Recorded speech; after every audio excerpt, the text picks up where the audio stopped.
గ్రామాల అభివృద్ధి లక్ష్యంగా ప్రజాప్రభుత్వం పనిచేస్తుందని ఎమ్మెల్యే గండ్ర సత్యనారాయణరావు అన్నారు.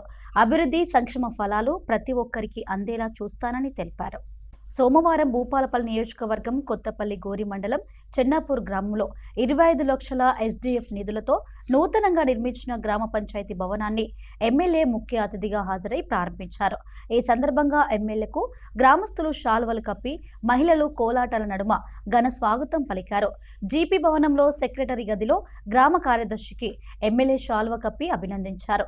అనంతరం ఎమ్మెల్యే మాట్లాడుతూ గ్రామాల అభివృద్ధి లక్ష్యంగా ప్రజాప్రభుత్వం కృషి చేస్తుందన్నారు. ఇందిరమ్మ రాజ్యం ప్రజాప్రభుత్వం వచ్చిన వెంటనే మహిళలకు ఉచిత బస్సు ప్రయాణం, బస్సులకు మహిళలకు ఓనర్లను చేసినట్లు తెలిపారు. కొత్తపల్లి గోరి మండలం, చెన్నాపూర్ రేగొండ మండలం, రూపిరెడ్డిపల్లి గ్రామంలో ఏర్పాటు చేసిన వరిధాన్యం కొనుగోలు కేంద్రాలను ఎమ్మెల్యే ప్రారంభించారు. ఈరోజు రూపిరెడ్డిపల్లి వడ్ల కొనుగోలు కేంద్రము ప్రారంభోత్సవం సందర్భంగా వరి కోత మిషన్తో మన జిల్లా కలెక్టర్ సమక్షంలో ఒక సమావేశం ఏర్పాటు చేయడం జరిగింది.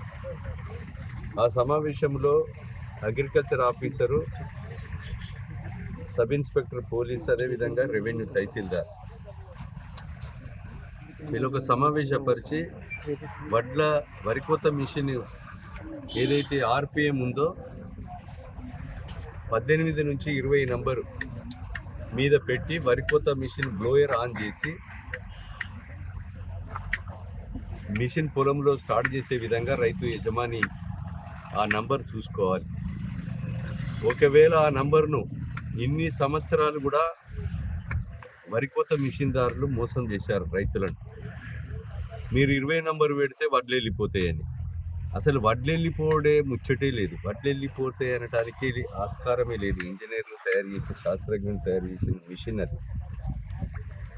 ఆ యొక్క 20 నంబరే పెట్టి తాలు తడక బయటికి పోయి నిజమైనటువంటి గింజ ఉన్నప్పుడే మనకు రైతుకు తాలు లేకుండా ఉంటుంది.